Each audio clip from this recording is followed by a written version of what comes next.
Welcome to Cypher Lessons. Story time. And this time, I'm looking for feedback. This book is not asking you to abandon what you have learned. It is asking you to examine how you learned it, where it came from, and whether the record is the same thing as the source. 9 pages, 9 spells. Not magic spells, but ideas, habits, assumptions, and ways of seeing that can become so familiar that we stop questioning them.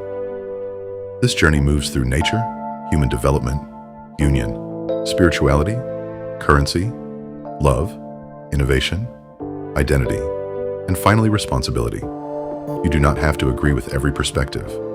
You only have to be willing to look. Because sometimes awakening begins with something very simple, seeing what was already in front of you. Let's simplify life for a second.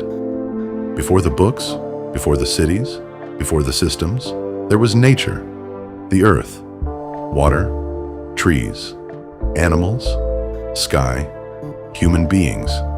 And within nature, humanity began creating another environment. Cities, roadways, architecture, technology, language, and systems. But look closely. We did not create from nothing. We observed. We studied patterns already present in nature. Structure, proportion, cycles, movement, balance, adaptation. Then we recorded what we learned. And that is the first distinction.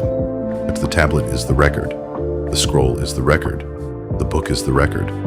But somebody had to observe something before. Somebody could write it down. So respect the record, but never confuse the record with the source. Civilization takes time. Language takes generations. Agriculture takes experimentation. Architecture requires observation. Mathematics develops through problems that people have to solve. Medicine grows through experience. Culture is cultivated. That is very different from conquest. Throughout history, expanding powers have entered established societies, redirected resources, changed institutions, altered borders, suppressed traditions, and absorbed knowledge that existed before their arrival. But human history is larger than conqueror and conquered. Ideas continuously travel. Mathematics moves. Medicine moves. Agriculture moves. Astronomy moves. Language moves. Technology moves. So ask a different question. When knowledge travels from one civilization into another, who gets remembered for it? Human development is a continuum. To understand where we are, we have to remain curious about what came before us. Human survival has always depended upon cooperation.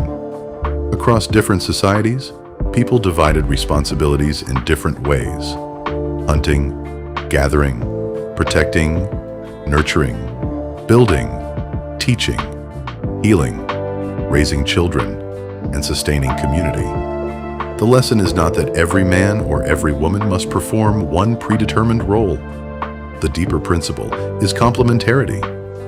Masculine and feminine qualities exist as ways of understanding different expressions of energy, structure and flow, protection and nurturing, direction and receptivity, action and intuition. Neither becomes complete by destroying the other.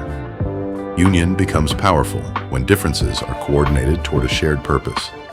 From partnership comes family. From family comes teaching.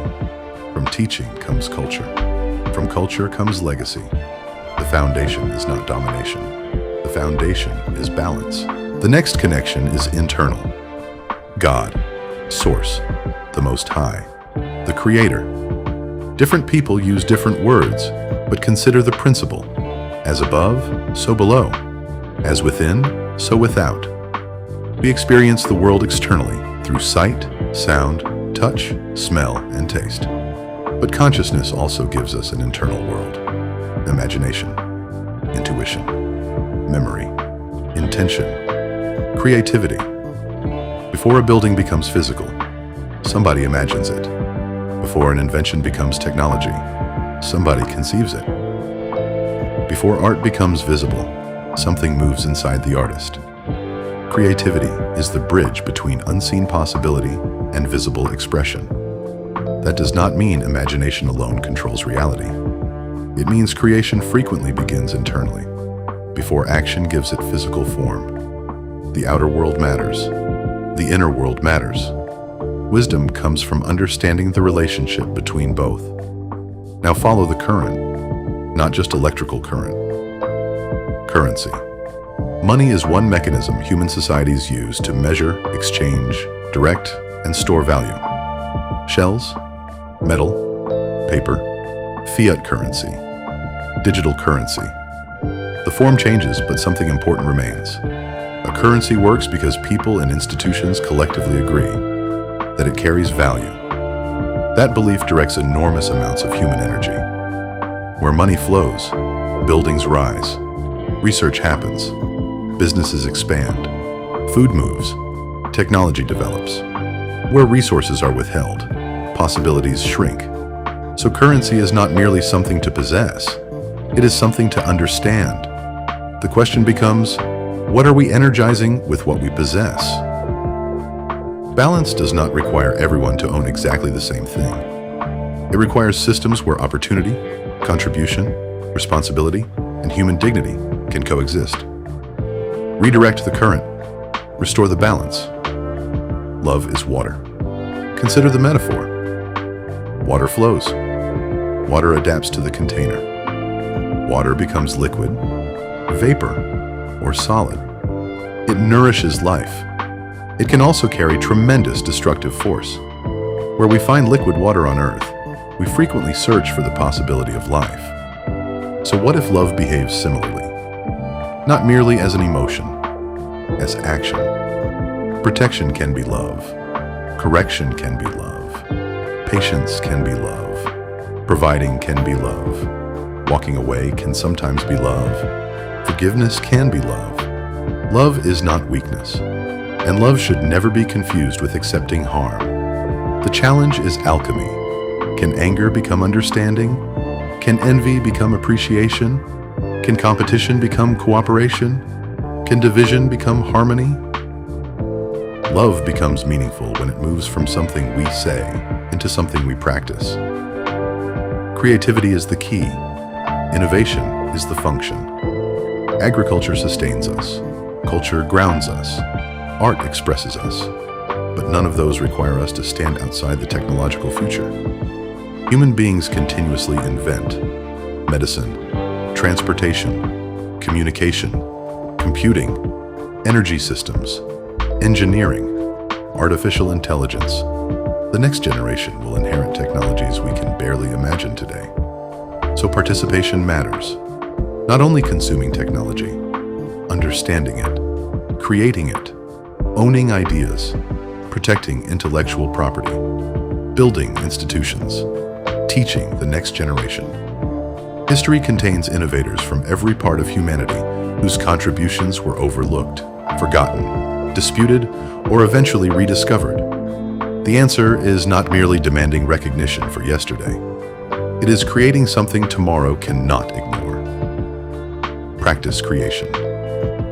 Practice invention. Practice solving problems. Abundance begins when imagination is joined by knowledge, discipline, ownership, and execution. A people can lose pieces of culture and create again. Language changes. Location changes. Names change. Customs change. Yet memory, family, creativity, adaptation, and community continue. Across the modern world, international institutions have increasingly recognized the histories, contributions, rights, and continuing challenges faced by people of African descent and indigenous peoples. But recognition from an institution cannot replace recognition of ourselves. The next chapter has to be written by those living it. That makes us record bearers. Not because our perspective is the only perspective, because our perspective also belongs in the human record. We protect, we teach, we build, we record, and we extend that responsibility outward. Not individualism without community, not community without individuality. I am because we are, and because we are, I am.